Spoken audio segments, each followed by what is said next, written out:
Hello there and welcome back to another episode of the Long Live Rock and Roll podcast with your host Laz Michaelides on this side of the screen, and on the other side, my co-host Mr. Felipe Amarim. How you doing, man? Oh, good, man. How are you doing? Good, yeah, very well. Hello, everyone. Yeah, welcome back to another show. This now we did an American Pie episode, didn't we? The song only episode a few months ago, and now we're back with another song episode, and we had to do this one because it's rather crucial, isn't it, Felipe? Yeah, there's no way we wouldn't talk about this, right? Definitely not. Yeah. What we're doing today is we're going to talk about the new song. Did you hear that, Felipe? The new song by the Beatles. Which it just sounds awkward. Did you ever think you'd say those words in 2023? No, and I was really excited when the song came out, just because I could say the Beatles have released a song again in my lifetime. Yeah. It did happen before. When I was about 11, they released the other two, but it's interesting. Yeah, and I mean, I've never had one in my lifetime, I don't believe. Well, maybe, no, I think, yeah. Well, maybe, you're probably 1 year old when they released the other two. But just revel in this moment, guys. We have got a brand new Beatles song released in 2023.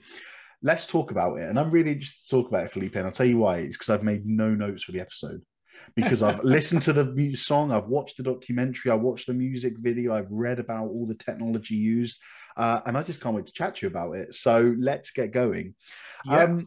I think the first thing to know is that the one thing that doesn't make this song a Beatles song, you tell me if you agree, is that this wasn't them all together in a studio writing. This was a demo from John Lennon's recording tapes that he then that's what they chose to use as the new basis of this new song. So it is a Lennon song, isn't it? Yeah, it's a John Lennon solo song, I would call it like that. It does sound a lot like the stuff he did after the Beatles. Yeah. But you could say the same about Real Love and Free as a Bird, which they released in 1995, if I'm not wrong. If I can talk a little bit about Anthology before, because the Anthology project was a really ambitious thing that they did back started in 1994. I believe everything was released in 95. So they basically released what we believed was everything the Beatles haven't released, that they had available somehow. So they released all the outtakes from studios, and so I think there's some live stuff.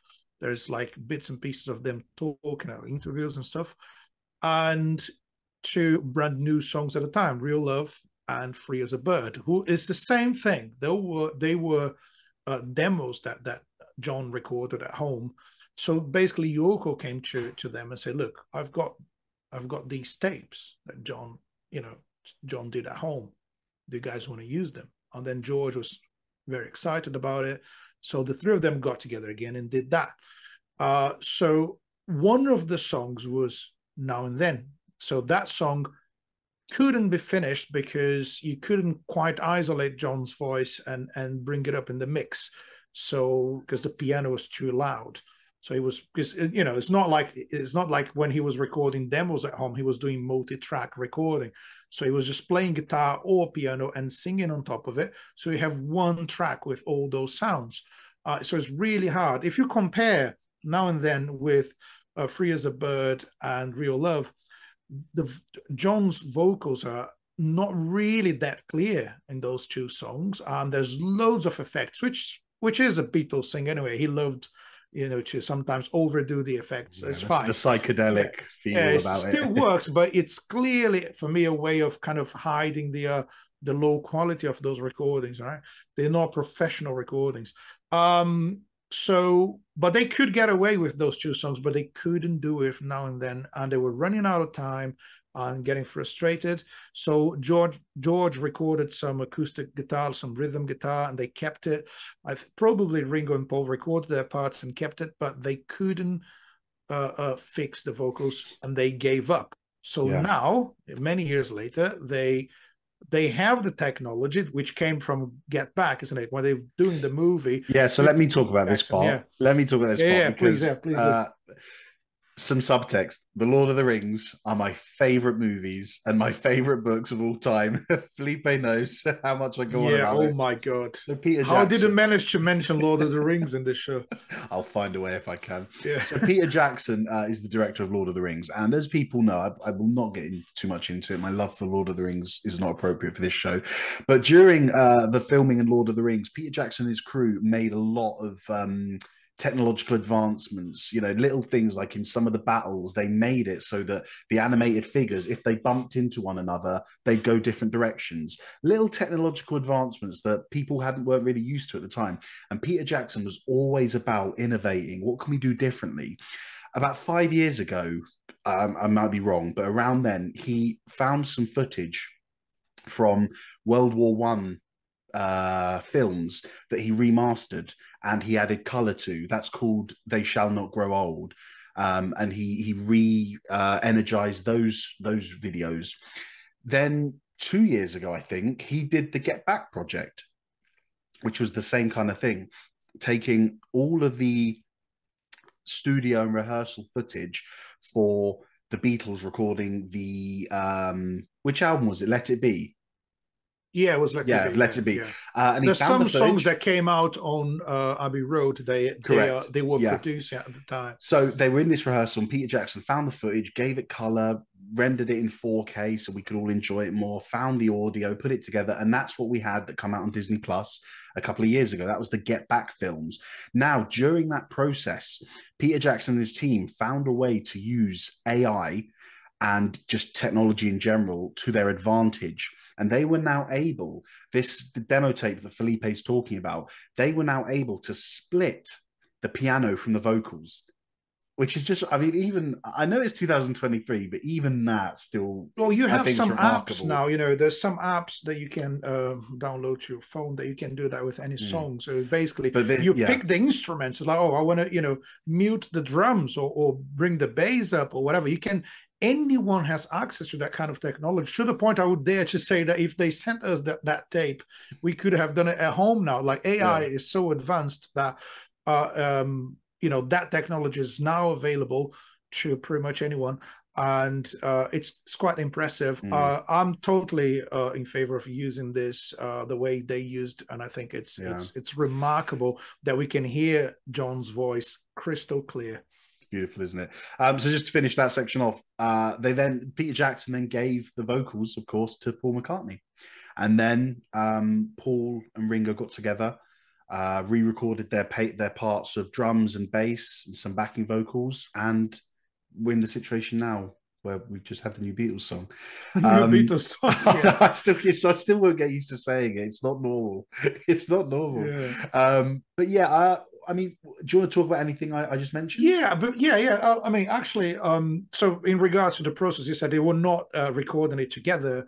Um, yeah, some people would say, oh, it's not really a Beatles song because they're not playing together, this and Yeah, that. But that's the how argument many, that's yeah, coming but how around, isn't many it? of the stuff they did back in the day that they were not together in the room? They were like actually one of the first bands to experiment with multi-track recording, and they did loads of overdubs.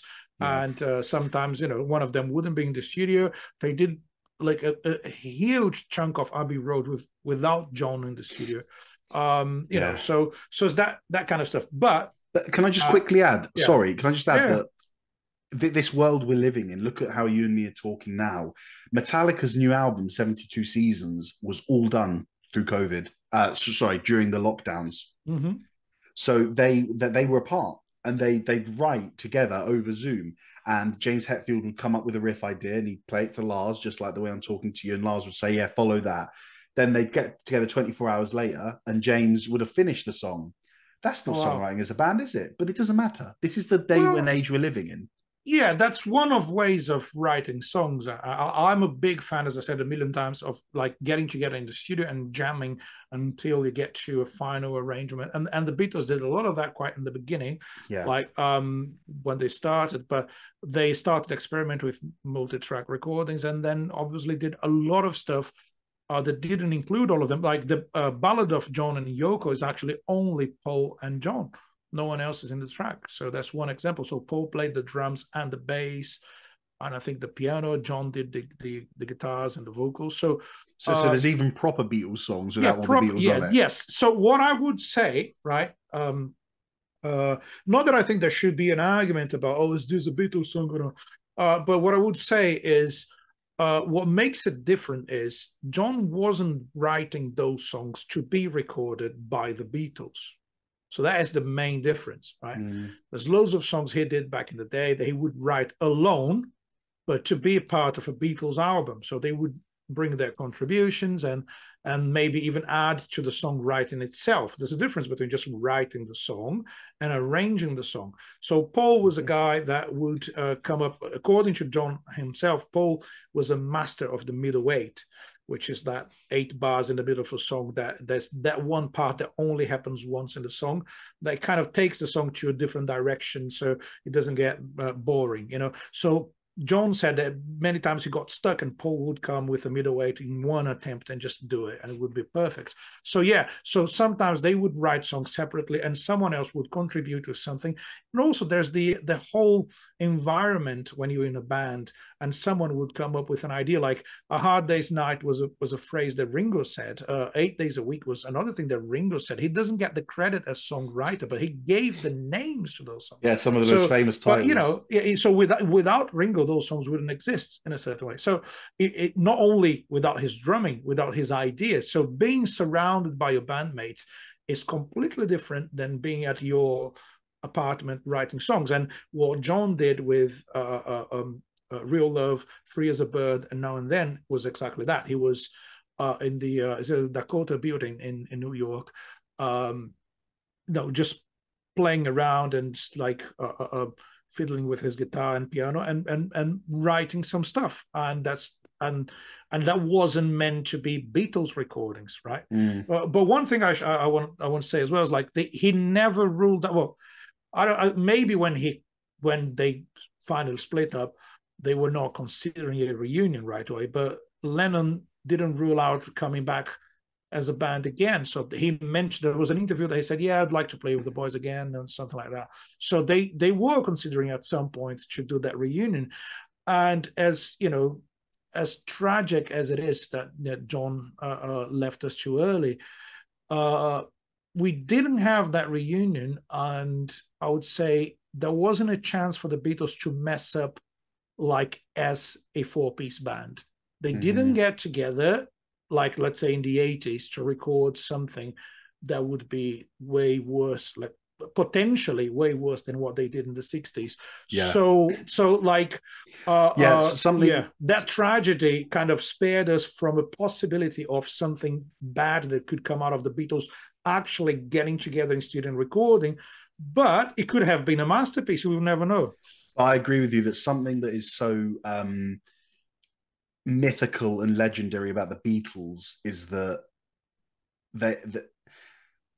what they achieved in those 7 years was mind-bending. Only 7 years of studio recording. Or 8 years if you call it. Only, yeah, it's about 7 or 8, yeah.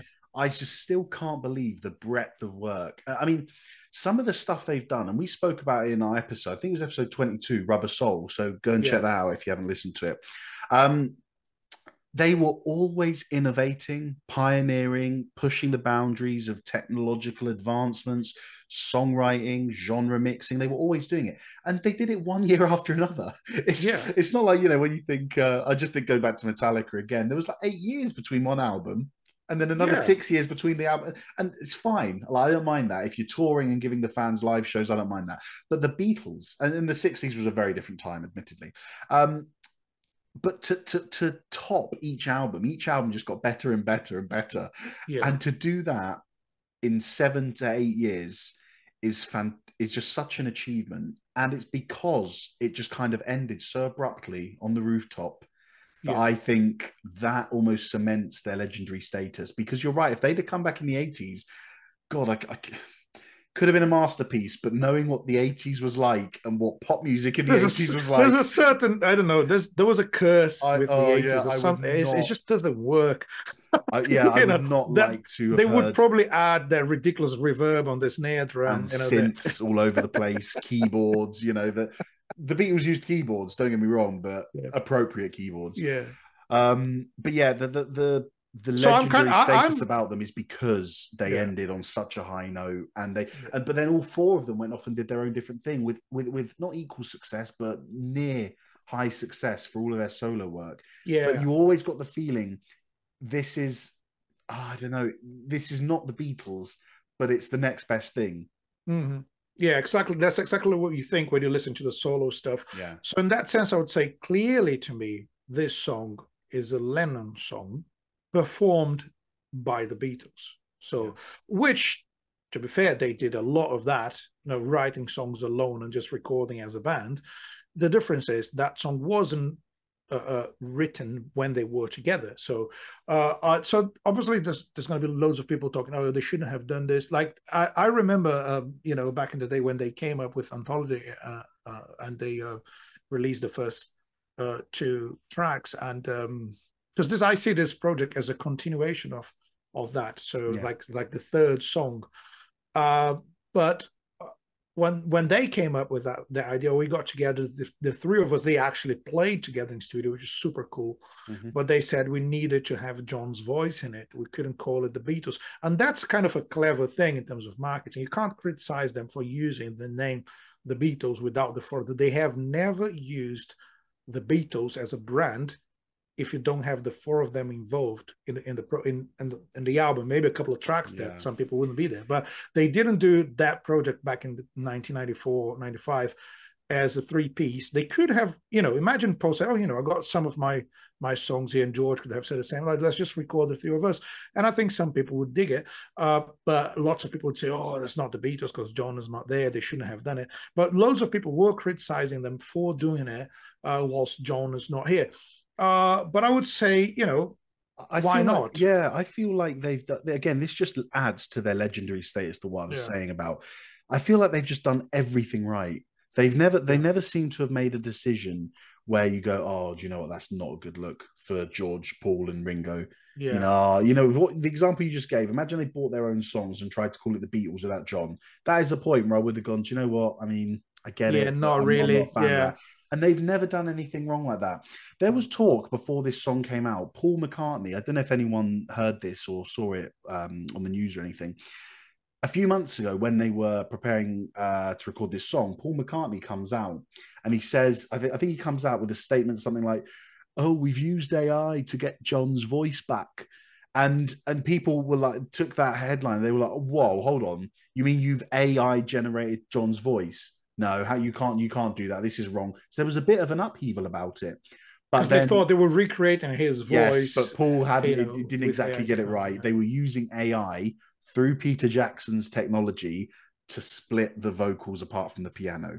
So let's And put that that was to it. bed. So For anyone that's who yeah, that's thought his it's an AI actual yeah. voice, it's not. This is John's voice from a demo he recorded on a tape in the 70s, mixed with some George Harrison guitar work from the mid 90s, the rhythm guitar section, if I'm not mistaken.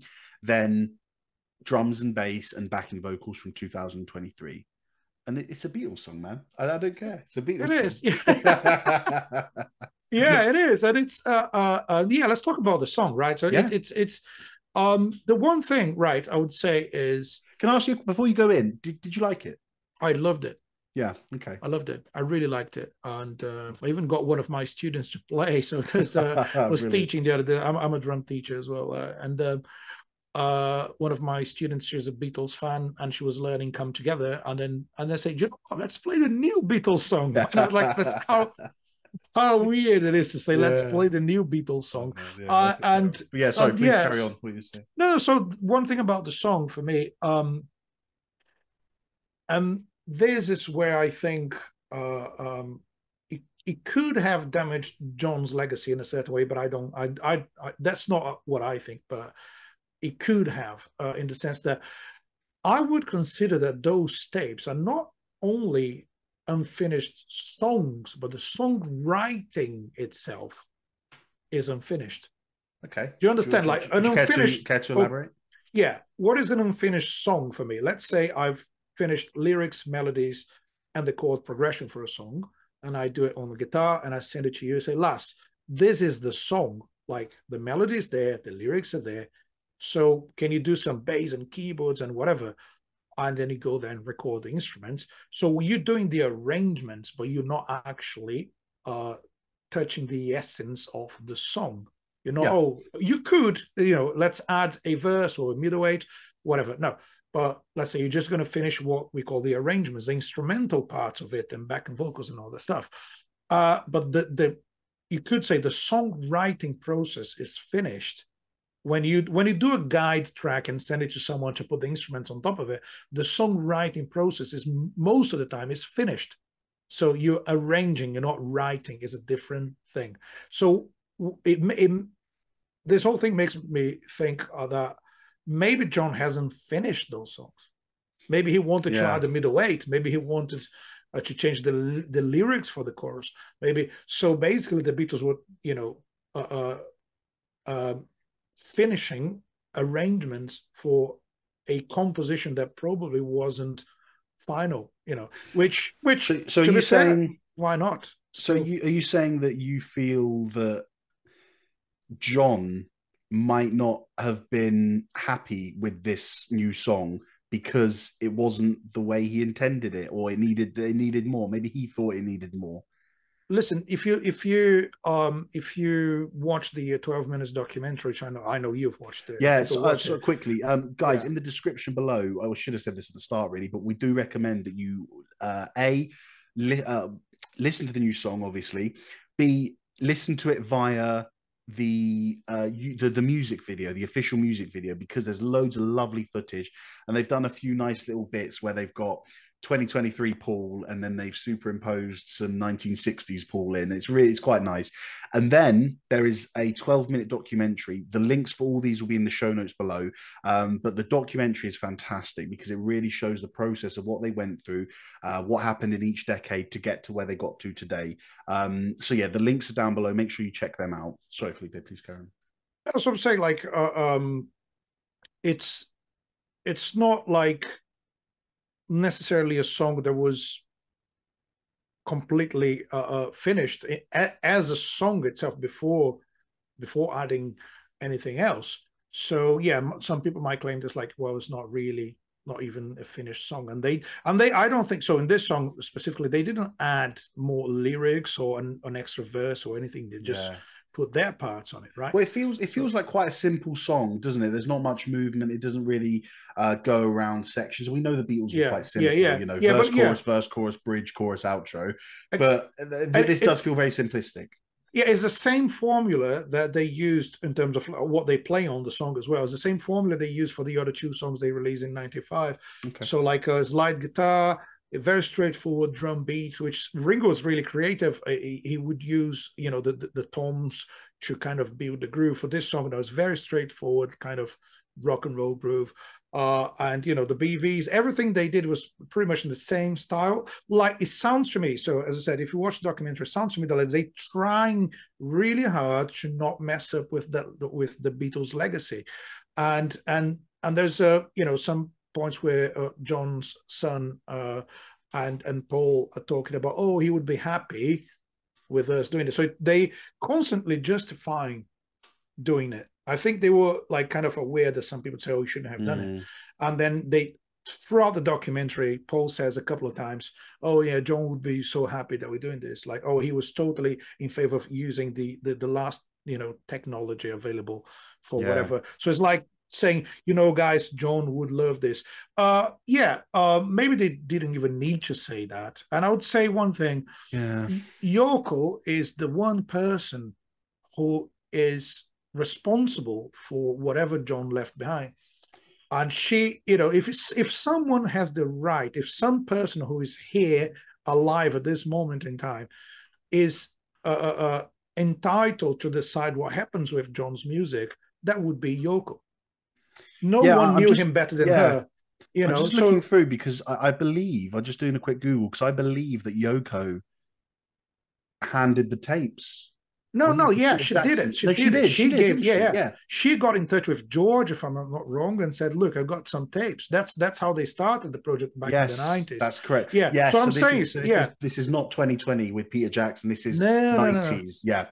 No, they had it since the 90s. So basically, what I'm saying is, if anyone has the right to decide of anything about whatever John has left for us. I think Yoko is the person for that. I mean, she Absolutely, was his because wife, well, and with she was the closest person to him. So yeah, if well, she says John would be happy with this, well, it's a bit.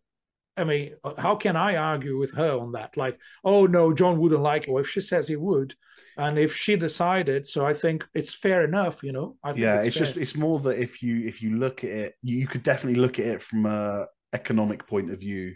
Yeah, If Paul or Ringo were coming out saying, right, we're going to do a song, and it was only them, and I don't want yeah, to accuse them; they're all nice people, but you know, you could someone with what's the phrase with a cynical eye could look at that and say, oh, they're just trying to make money now. But the fact that, as you said, Yoko has yeah, given her blessing, given the tapes to George or yeah. Paul, said, listen, this is what John would have wanted, then I think it's Yeah, great. so this man's, widow and son said, "Go on and do it." Yeah. So, okay, all of that. In the end, let's play a what if game. Mm-hmm. So I like these. I wrote a list of what ifs Okay, here. all right, Okay, let's do it. so what if we actually knew what was John Lennon's choice? What if he said, "No, that song isn't finished. I don't want it to be recorded by the band," and maybe was still a bit frustrated about the fact that there's a song that could have existed as a Beatles song and it didn't. What if they were playing together and actually going through the song together and writing it together? But yeah, but they did so much of like so much multi-track recordings and so much stuff as individuals, not only as a band, whilst they were a band. So I think it's irrelevant. Uh, but my main question would be, what if they simply didn't do it? Even considering that Yoko gave them the tapes, and a lot of people wanted to listen to it, and they said, "Nah, let's just not finish this last song," because see, it's been advertised as the Beatles' last Yeah. song, and it will be the Beatles' last song because they haven't got anything else left to release, and that's the last time they got together to do something with John's Yeah. voice in it. And but mind you, George, I think he only played the acoustic guitar Really, he didn't back, do the slide. Yeah, nothing because else, Paul did the nothing slide. else. Yeah. So Can I answer that there's then? not much more of George recordings left to be used. Yeah. So that is the last Beatles song. So what if they didn't do it? Would you be happy to just to know that this song Well, is let, it's let me out answer there and that. they didn't finish? Let me answer that because what this has done to me for me in about 2018, I I'd heard all the hits of the Beatles, obviously, your Come Togethers, your Hard Days Nights, but you remember this because this is when we started touring together. In 2018, I discovered the Beatles properly, went through every album, listened to them tens of times each album, picking my favorite songs, went through the whole discography, all the anthology, and that is, I studied them. I studied the musical, the music theory behind it. You know what kind of key songwriting aspects Paul and John used, all this stuff. Studied the history of the Beatles. I just fully immersed myself, and I was forever grateful that I did that because, as any musician will tell you, when your world is opened up to the Beatles, it's how simple they make good songwriting that just connects to any musician. Because you hear a song and you think, God, I wish I could write a melody that was that simple yet so effective.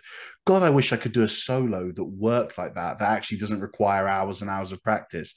The Beatles, for every musician, and I don't want to take this away from non-musicians as well, for every fan, just showed how good pop music could be and how original and raw and organic it could be. Yeah, So because of this, I say I love the Beatles. They are one of my top 10 favorite bands. I think that's, yeah, goes without saying. I knew I was never going to go and see them. I knew I was never going to see them live. Obviously, you know, John died 15 years before I was born. But there was always the unanswered questions of what if, you know, well, you know, you said, what if they did a tour. I mean, I know George is passed as well, so you know, I wouldn't really be that appropriate. But what if they did a tour with AI holographic things of them? You know, would I go and see it? Would I not? My point is that this has been an incredibly emotional couple of weeks for me. Even as someone who has only had the band in their life for 5 or so years, seeing this was very emotional. And at the end of the music video, you know, they take the bow, and Paul and Ringo, sorry, George and John fade out of the video 2 seconds before Paul and Ringo do. And Yeah. I honestly, I was close to tears, man. The whole thing has just been a fantastic closure on the Beatles. That's the best word I can think. Closure. I am so proud, and I'm going to be able to go to my kids and say I was there when the final Beatles song was released. But Dad, what do you mean? The Beatles started in 1962. How can you been there in 2023? Well, let me tell you how. I Yeah. was there for the last ever Beatles song, and Which I'm is feeling a such a little emotional now. It was overwhelming watching that documentary because 5 years ago, I watched all these behind the scenes videos. I watched the crappy footage of this, that, and the other. I heard them how they put this song together. And then 3 years ago, I got to watch the Get Back movie, which was fantastic. And that was another little thing of, oh, this is what the Beatles did back in their day. But what the Beatles always did so well was use technology and technological advancements to their level, whether it was in the mid 60s and they were playing around with switching the tape around on Revolver or putting in backwards piano solos. They always had a knack for doing what was innovative and pioneering. And they've done it again here by using AI technology to split apart a demo and get John Lennon's voice for us. it's fun, And I isn't it, can't that help. we It's just so romantic. It's such a romantic end that John has been gone for 43 years now, but he's not. But his work is still with us, and we can still get something out of this. And uh, it's just absolutely thrilled me. yeah, I think there's it's funny that we grew up watching sci-fi movies where when the rise of AI happens, it's always a tragedy and it's always the end of the world. On computers, the machines are going to try to take over this and that, and AI is real, like to a high level now, and it has given us somehow a Beatles song in 2023. So Yeah. yeah, maybe the end is near, but for now AI has helped us. So what I'm Can I? saying, Yeah, I was just yeah, going to ask you something. No, I yeah, was just going to ask you because you are older than me by about yeah, 10 years or 10 so. years, yeah. You have liked the Beatles for longer than me. I'd say you have a better relationship with them because you've said several times on this show you have lots of bands that you like, but in terms of bands you love, there's like five, isn't there? Yeah, And the and they Beatles are one of one them. of them. Did you feel emotional when you were listening to this? Man, as emotional as I can get. And it's Really? like, yeah, I'll tell you, my first experience with the Beatles, probably my first attempt of singing along with a song ever in my life was when I was a little kid, and that movie came out, Ferry Bueller's Day Off. Is that the name? Yes. That's Yeah. the title of the movie. Yeah, Ferris. yeah, yeah. Uh, so that movie, so the main character sings "Twist and Shout" at the end of the movie. Yeah. And I was like, I want that song. I want to have it. So it would play on the radio or whatever. But I was just asking. I want to sing along with that song. I want to listen to that song again and again. So my mum got me this Beatles tape. I guess I think that was it. And so I had a way of listening to that song, and I would listen to Twist and Shout over and over and over. I didn't know they were the Beatles. I didn't know they were from the UK. I didn't know who John Lennon was, but there I was listening to John's like screaming vocals at the end of their first album, isn't it? That's where Yeah. that song was. So that was my first real experience with music, when I fell in love with the song, and I was a young boy, so I didn't understand English. Of course, I could barely speak my own language. I was learning like stuff, and I was like, I want the song. I loved it. I loved that song, and uh, um, I wanted to listen to that song all day. So thinking like, 30 odd years after that, and the Beatles they touched my heart again, you know. Yeah. And it's like when I was listening to it, like, here's uh my first impression. So we talked about this one day, and I think I was on a bus, uh and I put on my headphones, you know, noise canceling, all that shit. So it's like I'm in my own world listening. So yeah, so the bass comes in, John's voice. I say, yeah, it's all right, it's all right, it's all right.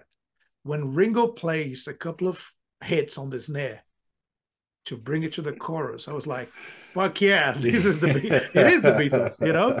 When you hear those That, simple drum fills, but they're and so it's but effective, aren't they? so intense, and the way he plays that he's got that swing that only Ringo has, and as a drummer I can recognize that, and I was like, Yeah. yeah, Ringo is there.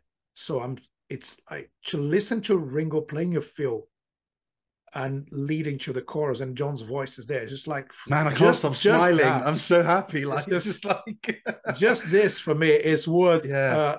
And I'm so glad that Paul and Ringo got together to finish this, because I think it's just beautiful. Okay, Yeah. let's say for real that it wasn't great. It wasn't. It's not one of their best songs. I think the No, whole I agree. emotion behind it is the story, you know, behind the song more than Well, anything else. But yeah. yeah, just one thing. I If it wasn't great, I would say, yeah, good effort, boys. Thanks for like many thanks for doing this again for the fans, right? Because they Mm. don't need it. They don't need the money or the fame or anything. So thanks for doing this anyway. But it is a beautiful song, and it's so funny that the one song they couldn't finish back in the day, they finished now. The That's what, lyrics, it's so like poetic. the So, lyrics, yeah. like now and then I miss you. Isn't it beautiful? There's, yeah, people, there's speculation about what the lyrics are meaning. Some people think that it's talking about Yoko, just a general love song. Mm-hmm. Others, and maybe this is a bit too romantic, you know, tell me what you think, Felipe, but Yeah, others think this is a message to Paul. it could have been. Yeah, You know, it's a, you know, regardless, I'm a fan of not knowing and interpreting the lyrics in a way that speaks to you. So, Felipe, you do what you want, but I'm going to interpret this as a John message to Paul. And Paul and Ringo, as you said, come together to finish this song. I just can't stop smiling, man, when I think about this song, because that they are a band of such epic proportions in everything they did, in the legacy that they left, in the fact that all four of them, excuse me, all four of them afterwards proved that they were talented enough people that they could have a career on their own. But when all four of them came together, they made this band that was unlike anything anyone else has heard ever. The Beatles, the best band in the world. There you go, I'll say that. The best band in the world. And this legacy they've left behind, that all four of them left the Beatles and went on and wrote incredible music. But it just never touched the music of how good it was when all four of them got together. And I yeah, just think that we've got the same thing here, because you've got John, again, whether or not he intended it for the Beatles, I don't care. You've got John writing one of his songs, his vocal melodies, his chord arrange, his chord progression. Then in the 90s, when they tried and tackled it, you've got George doing exactly what he did so well, vibing some rhythm guitar and I suppose some lead into the song. How can I make this work? What can George Harrison do that George Harrison normally does to make this song work with my guitar? So we got some of George. And then in the end, we got Paul and Ringo back to do the drums, the bass, and backing vocals. And I just feel like when you look back on all their work and you understand how closely they work together, and I got this from watching the Get Back movie, the three parts, really, really good. Um, they knew each other so well. Don't you think, Felipe? yeah. They knew each other Well, so well. And I think that Paul and Ringo, despite what anyone wants to say, I think in their heart they knew, and I think they probably did do what they thought John would have wanted. yeah, Does that make sense? I yes. don't think Paul, although he had the chance to, I don't think Paul went, yeah, you know, John's written this kind of bridge, but I'm going to do it here because I'm Paul McCartney. I think going back to what you said 10 or 15 minutes ago, they were doing this to honor John as well Yeah. as releasing new Beatles songs. So Man, I'm that's why I so believe. happy. I'm so happy. I'm happy to. I would say I think they were so careful with not going too far from what a Beatles song could be. If they were recording this, in the mid '60s, they would probably experiment and do something unpredictable. But they were predictable in a good way. Mm-hmm. They intentionally added loads of very typical Beatles ideas, Yeah. and like the Vocal fact that harmonies in the bridge. and the Yeah. strings were written and conducted by Giles Martin, who's George That's Martin's son. that's the next bit So on my that's list. like Yeah. that's part of the George, why don't legacy, you tell right? people who So George Martin is, just in case they don't so know? George Martin was the Beatles producer. He was the guy who actually guided them through discovering music in many ways and classical music, and he was the guy in charge of arranging the strings and producing the band since the early days, Yeah. and stayed with them I think it's for a fair to long say time. it's kind of like, for those who don't know who George Martin was, it's kind of like he was more than a producer. Didn't they call him the fifth Beatle? He was called the fifth Beatle. Yeah. Because he had so much of an impact on their music, and not him being a normal producer and being like, oh guys, the label wants more songs about love, so come on, let's write one. Yeah. They give him songs and they just be like, George, go and do your thing, and he'd put orchestras behind it. Am I right in thinking any Beatles song that has an orchestra, that's George Martin? Oh no, not all of them, because I think Let It Be was another Oh, was it arranger. So really? yeah, yeah, yeah. I think Okay, he well, did. anyway, There's a couple of albums he's not part of it, but for most of their career, it was him. yeah, and And anything, yeah, and all the yeah, you best, or should. Can you Google that, Laz? yes, of How can course I I? can. How can I have forgotten the name of the guy who did Let It Be? Because they released a verse. So Paul wasn't happy with the strings in Let It Be on all the orchestral stuff. That's why they released Let It Be Naked, which is the same album but only with them without the orchestra. So I've got the answer for you. The yeah, only one he didn't produce was Let It Be. yeah, So he that's produced it. everything. Yeah, And that was given to Phil Spector, for those yeah, Phil interested. Spector, of course. Yeah, But so yeah, George Martin worked so closely with the Beatles. And again, if this reunion could have been made any better, it would be by getting George Martin's son to produce the yeah. strings. That And was again, it is It's a another tribute, isn't it? It's a tribute, to George. to George Martin, Yeah, yeah. to have his son as part of it, And and obviously he wanted to do the best job to honor his dad. it's just so poetic. Yeah. I don't think what, but bar John and George still being alive, and we discussed this at the start of the episode. If they were still alive, we don't know where we'd be now.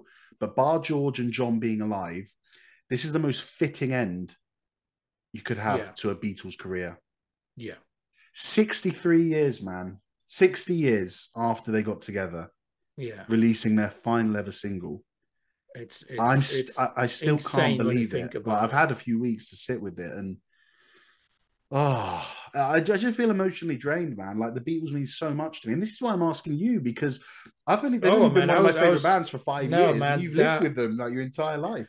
it's like it's just made me so emotional to listen to that song, and it's like I don't care what people are going to say. Like, there's always going to be negative comments about, oh, they shouldn't have done it, or oh, it's not the greatest Beatles song. Well, my main thing is, isn't it so much better than the average crap pop music that we can listen on the radio now? Jesus. I Yes. mean, First of all, you're correct. And second of all, it's yeah. proven because they're top of the charts again. Oh yeah, and now I mean, after all these years, we have the Beatles and the Stones on the charts again. It's like, and someone would still say rock and roll's dying. Yeah, God, can you believe it? There's a little spoiler there for people. So the next episode, we've got a very, very incredible interview lined up, which we can't wait to do. The episode after that, we're doing an album, which we haven't quite chosen yet. But the episode after that, we're going to be doing the Rolling Stones new album Yeah. as well. So it's like, Yeah, we what need year to is talk about this? this Stones. Yeah, yeah, exactly. 1967, New like the album. Beatles and Stones, a new single, a new album. Yeah. But yeah, so look forward to that, and make sure you join us for all our episodes, of course. Yeah. But, Do you is anything about the video that you think there's any like best and worst moment in the video for you? well, Because there's a let me couple of give you things that my I didn't opinion. like about the video, but just Let me give you my opinion on the song, yeah, because I haven't given that yet. I liked it, and I agree with you. It's far from the best ever Beatles song, but I thought it did a job.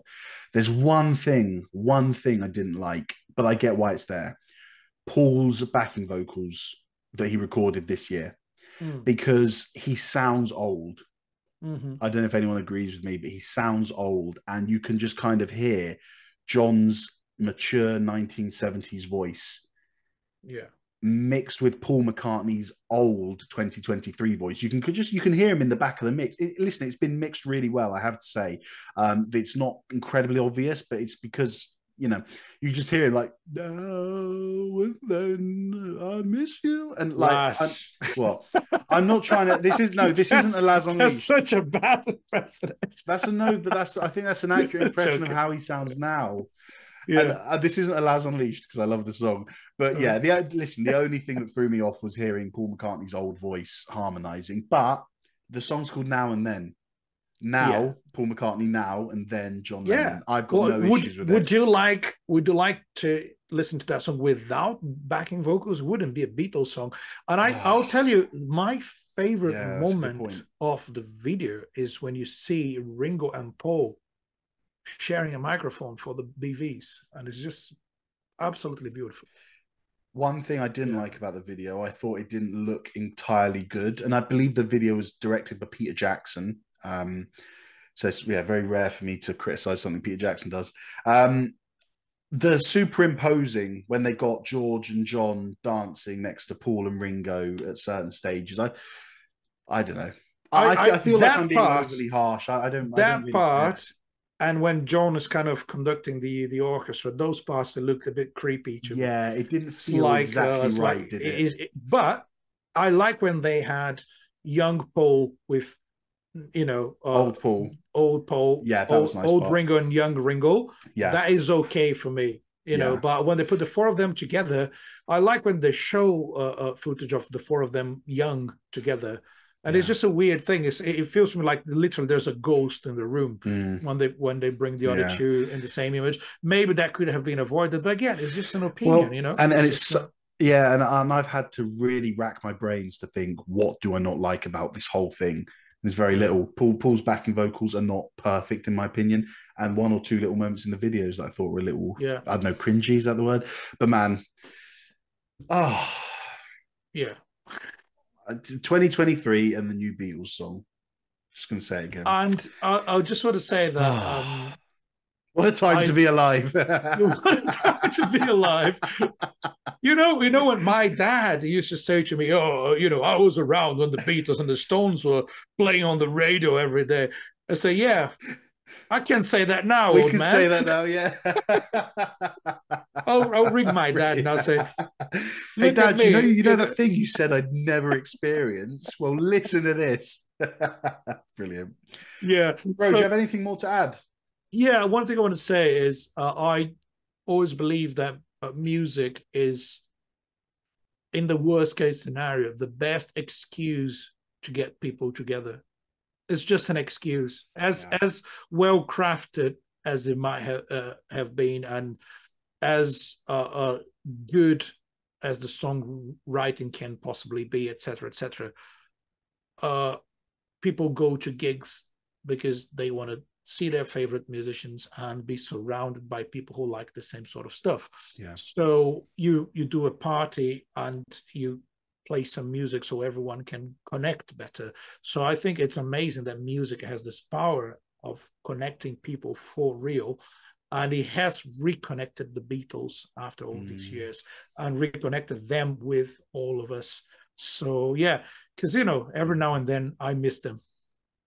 Well, that I titled this episode. I title these episodes. So if we do an album episode, the official title of the episode will be Rubber Soul, The Beatles, 1965, just so people know. But then I try and do a kind of little funny title, which might be a pun on one of the song names. And this episode is called Now and Then We Miss You. Yeah. Because I think this really has brought up a lot of happiness, sadness at John and George not being with us, happiness that Paul and Ringo still are at their old age,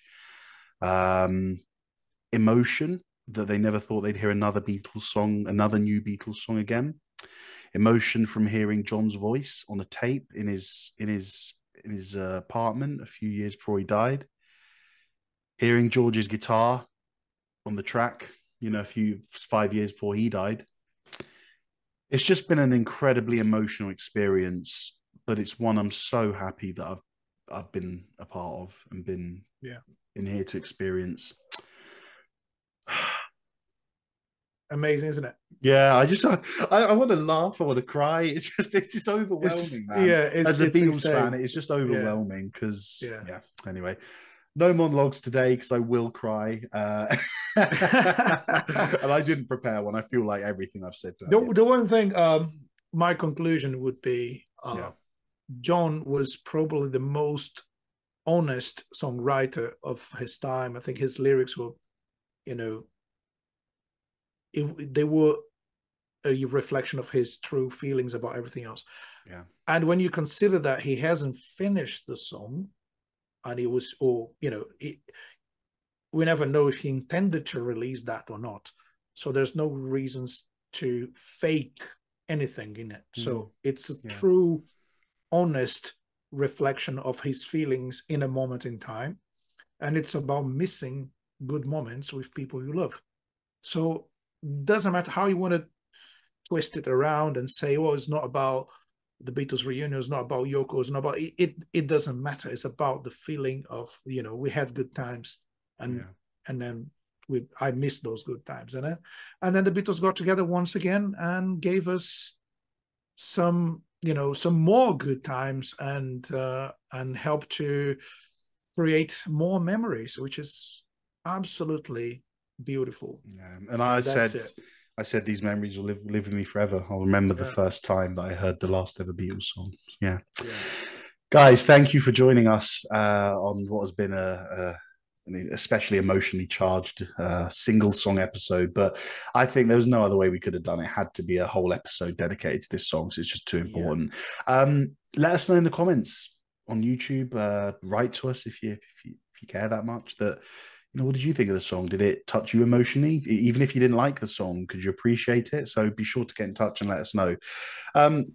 As usual, please hit all the buttons to follow us. Give us a like, a follow, a subscribe. If you're listening to us, give us a review on Spotify or Apple, please. Any review really helps us and pushes us up the charts.